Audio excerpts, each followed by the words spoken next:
Okay, Joe, so the top three Democrats running for mayor of Providence, the numbers are in on their war chest, and to sum them up real quickly, the top three again, Stephen Constantino, House Finance Chair, has $387,000. We have Angel Tavares, a former Housing Court judge, he has $150,000.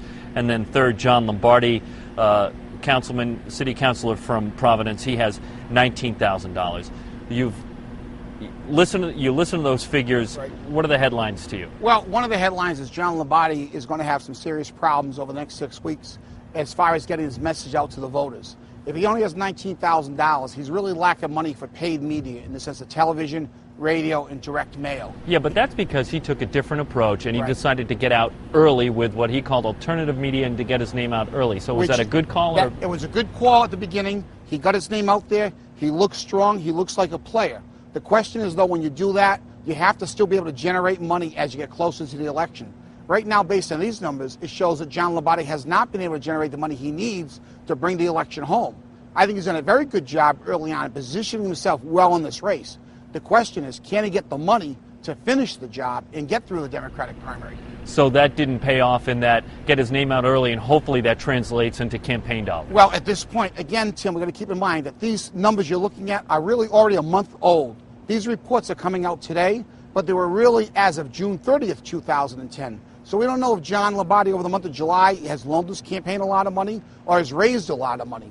But if he only has $19,000 and those numbers are correct, he's going to have a real difficult time getting the message out these last 6 weeks. And, of course, the next big finance report that we'll be looking at will be mid-August, right before the primary. And those are pretty much right on target. They're due the day after the period closes. So we have a really good picture there, who has money and who has the money to get the message out the last 3 or 4 weeks. All right, so though Constantino leads the pack in his war chest, Angel Tavares out-fundraised him in the quarter. What does that tell you? That was very impressive for Angel. I mean, raising the amount of money he did for this quarter, being a non-incumbent, non-elected office holder, that's very good. It shows he's a very strong fundraising organization. I know he has Murph York helping him, working with him. He's obviously put together a strong campaign fundraising organization. So he has the money to get his message out over the next 6 weeks. He has money for direct media, which I think is what he's going to need to get himself even higher name recognition. With John Lombardi used the money early on to get himself better known, Angel's going to use the money right now to get himself even better known in the city.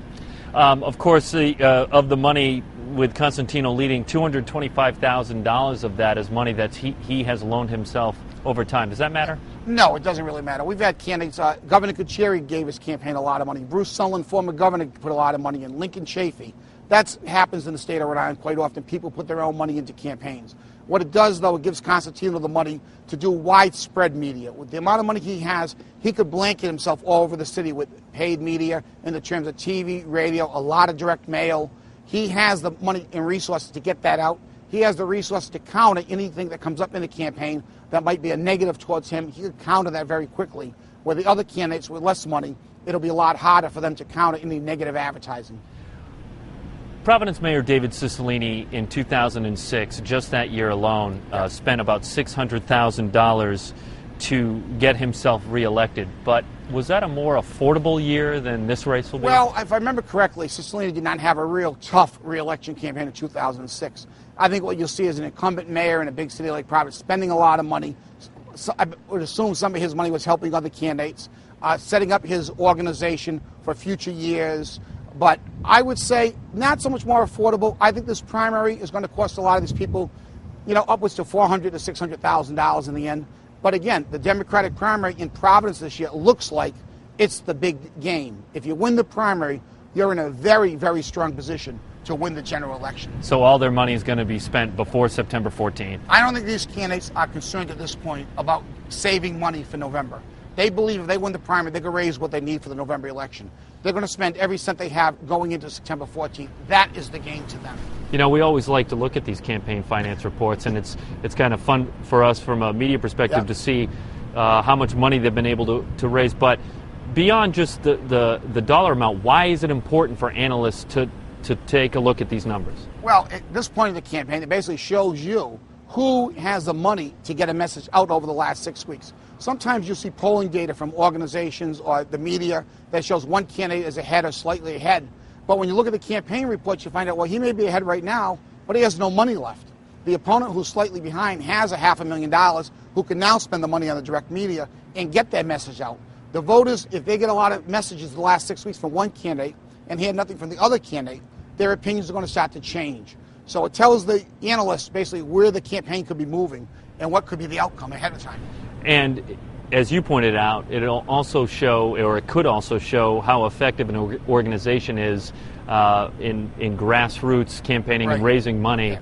And here it looks like Angel Tavares. Angel has done a great job organizing grassroots fundraising. The question is now, can he turn that fundraising over to an organization to deliver the votes on September 14th?